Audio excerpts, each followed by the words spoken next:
Tá tudo bem? E aí vai lançar simultaneamente português e espanhol. Na segunda, na terça e na sexta são dias mais tranquilos. Obrigadão. Obrigada, tchau, tchau. Tchau, tchau. Isso que vocês acabaram de ver é uma reunião que eu tive rápida com uma colega de trabalho. Ela é a pessoa que requisita pra mim os projetos. Enfim, eu vou explicar direitinho depois, porque algumas pessoas têm me perguntado o que eu tenho feito atualmente e eu percebo que isso é uma dúvida muito grande no meio de produção audiovisual. A gente tá acostumado a sempre ser o filmmaker, o cara que tá com a câmera na mão, que filma, que edita, que faz tudo, quando na verdade isso não precisa ser realidade 100% do tempo. Existem várias funções dentro do audiovisual e a maioria eu acho que todo mundo conhece, como por exemplo, color grading, finalizador, editor de áudio, tem o cara que faz a direção de fotografia, tem a direção de arte e todo esse universo dentro do set de filmagem.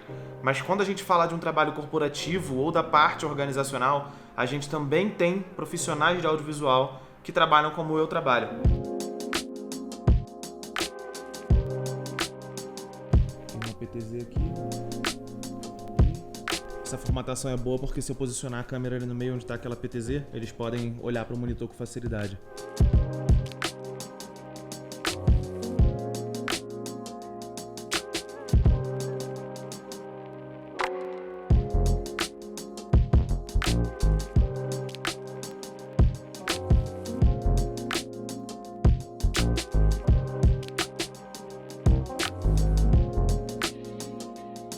Dá uma certa nostalgia vir parar nesse lugar de novo, trabalhar daqui, ver esse prédio. E a nostalgia que me dá é exatamente por aqui ser o primeiro lugar que eu conheci em São Paulo. Eu saí do Rio para vir trabalhar aqui nesse exato mesmo prédio. Ele me abriu as portas da oportunidade de mudar de cidade, de mudar o estilo de trabalho, porque até então eu era freela, e de mudar completamente de vida vindo pra cá.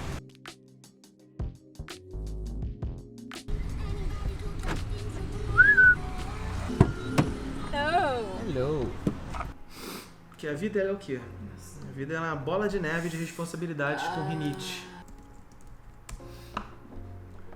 Tá me filmando? Eu tô te filmando. Você tá com terçol, eu tô com rinite, nós dois estamos cansados. 8h29 da noite indo pra uma reunião. Essa não é a Duda, tá? Mentira, essa é a Duda linda. Não. Olha, que gata. Olha esse queixo protuberante. Que inveja desse queixo, eu não tenho nenhum aqui, ó. Tirar a barba não tem queixo. Deus, que coceira no... É ela de lá, e eu daqui.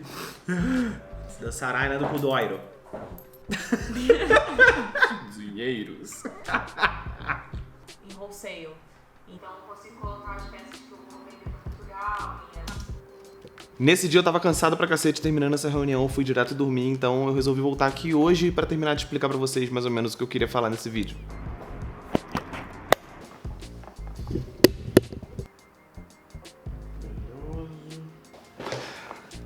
Vamos lá, bem melhor assim.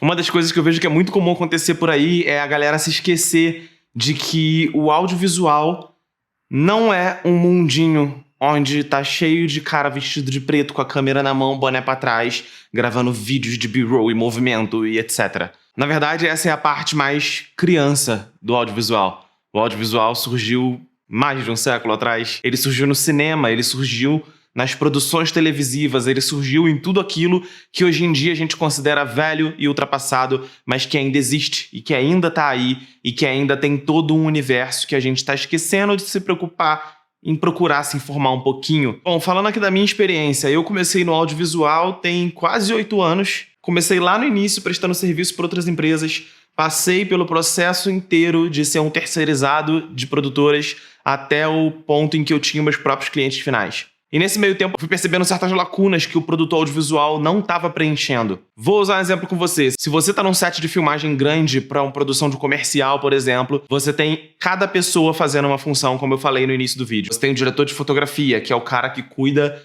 só das luzes que a gente está vendo, só do enquadramento e de tudo mais. Você tem a direção de arte, que é a pessoa que cuida dos objetos em cena. Vai ter um abajur no fundo, vai ter uma luz prática, vai ter um monitor atrás aceso, vai ser uma mesa, vai ser uma cadeira, vai ser uma parede lisa, uma parede pintada. Diretor de arte, cenografia, essa galera trabalha com isso. Tem o figurinista que cuida da roupa.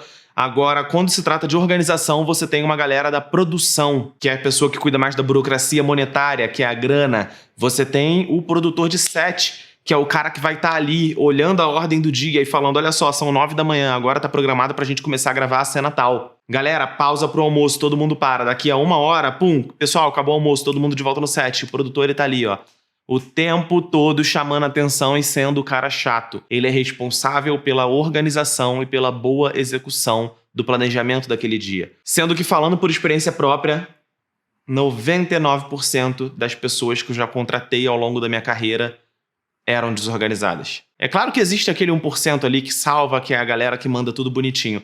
Mas normalmente quando você pede para alguém te enviar uma pasta com os arquivos brutos para você dar prosseguimento no projeto, você recebe uma pasta caótica, onde nada está nomeado direito, onde nada está organizado, onde nada está separado, e as pessoas usam a desculpa de que isso é a correria do dia a dia. E foi aí que eu me atentei para começar a ser mais organizado. E isso se mostrou útil em várias situações da minha vida. Por exemplo, o último emprego que eu tive, eu produzia 4 podcasts diferentes, mais de 10 vídeos por dia, e fazia de 5 a 8 lives por dia, e ainda gravava conteúdo de rede social dos influenciadores internos, como Reels, TikTok, vídeo para IGTV e vídeo para o canal do YouTube deles. E toda vez que eu saía de férias, ou até mesmo quando eu saí da empresa para ir para o emprego que eu tô agora, foi uma saída super tranquila. Eu só precisei redigir um documento, colocar o link de cada pasta, colocar cada tarefa que eu costumava executar todos os dias, e tava tudo super organizado para qualquer um que quisesse entrar lá, encontrar e dar prosseguimento pro trabalho que eu deixei lá. E onde eu quero chegar falando isso? Eu quero chegar no fato de que hoje a maior parte do meu trabalho é organizacional. Não sei se cheguei a comentar aqui no canal, mas eu cheguei a falar no Instagram. Atualmente eu tô trabalhando junto com a galera da Google Cloud. E eu tô sendo responsável por organizar e produzir todos os eventos, podcasts e vídeos na América Latina inteira. Agora você imagina, se produzir vídeo para um cliente já é complicado, você imagina para um cliente que tá presente em todos os países da América Latina. Tá cheio de poeira aqui flutuando. Jesus amado! Enfim, se já é difícil você produzir vídeo para um cliente, você imagina para um cliente que está presente em todos os países do mundo e todos os países da América Latina. Então agora vamos direto ao ponto, que é exatamente o objetivo desse vídeo, que é explicar na prática como que é o meu trabalho. A gente usa um aplicativo chamado ClickUp, e isso não é patrocínio, é só porque a empresa optou por usar. Ele é como se fosse um Trello, ou também um Notion, mas eu acho o Notion mais completo do que o ClickUp. Mas enfim, a gente usa um aplicativo chamado ClickUp. Nesse aplicativo eu subo todas as tarefas para os times de produção. Isso significa que todos os times de design gráfico, motion design, animação, edição de áudio, copywriting e desenvolvimento de conteúdo e tradução e transcrição. Todos esses times estão de olho no ClickUp. Eu fico aqui na minha, do nada eu pego e recebo uma solicitação que vem através de uma planilha. É um formulário online feito pelo Google Forms. O cliente entra nesse formulário, preenche o formulário e ele especifica qual tipo de produção ele vai querer. Ele vai dizer se ele quer um evento ao vivo, se ele quer gravar um vídeo e transmitir como se fosse um evento, se ele quer um vídeo propriamente dito, ou se é uma série de vídeos que vão ser lançados periodicamente, ou se ele quer um podcast, etc, etc, etc. Essa requisição vai chegar até mim por essa planilha, eu vou chamar o cliente para uma reunião para entender a necessidade dele, e desde esse primeiro ponto de contato com o cliente eu tenho que ser extremamente organizado. E que ninguém se engane que eu tô aqui querendo pagar de Maricondo, porque longe de mim, eu cometo erro pra cacete até hoje, porque isso é um processo de aprendizado constante. Quando eu comecei a me organizar usando o Notion, por exemplo, igual o vídeo que eu fiz aqui há um tempo atrás, e naquela época eu pensei, eu vou encontrar o formato ideal, perfeito, a planilha eterna da joia do infinito, da luva de Thanos, e eu vou conseguir com essa planilha levar todos os meus projetos para sempre. Eu acho que faz mais de 1 ano, de repente 2 anos, que eu tô usando o Notion, e até hoje eu não cheguei nem perto de ter uma planilha perfeita para tocar todos os meus projetos. Mas ainda assim a minha planilha está muito mais evoluída do que estava antes. Então, organização é um trabalho constante, é um trabalho, um aprendizado que você não para de ter nunca. Você desenvolve um jeito de organizar, daqui a pouco você percebe algo que você precisa melhorar e você incrementa e você vai exercitando para não esquecer daquilo e vai fazendo força. Assim como você tem que fazer força para ir para academia ou para lembrar de ler um livro, você tem que fazer força para lembrar de organizar suas coisas. Então, desde o primeiro ponto de contato com o cliente, desde a primeira conversa com o cliente, eu tenho que juntar o máximo de informações possíveis e aí começa o processo. Primeiro processo, eu pego o briefing que o cliente me passou e tenho que transformar aquilo em um briefing compreensível para o time de produção. Cliente e time de produção falam 2 idiomas completamente diferentes. Então eu tenho que entender o que o cliente quer, passar isso para os meus copywriters para eles desenvolverem um conteúdo. Assim que aquele conteúdo é desenvolvido, a gente pega aquilo e manda para revisão do cliente. O cliente revisa, pede modificação ou aprova. Aprovando, a gente pega aquele conteúdo e transcreve em um briefing para que o time de design entenda. O time de design entendendo, a gente pega e solicita um storyboard. O storyboard ficando pronto, a gente transforma aquilo em uma animação. Transformando aquilo em uma animação, a gente passa aquilo pela finalização, que muitas das vezes são efeitos sonoros, correção de cor, ritmo, alguma coisa do tipo. E então eu pego e apresento a obra final para o cliente.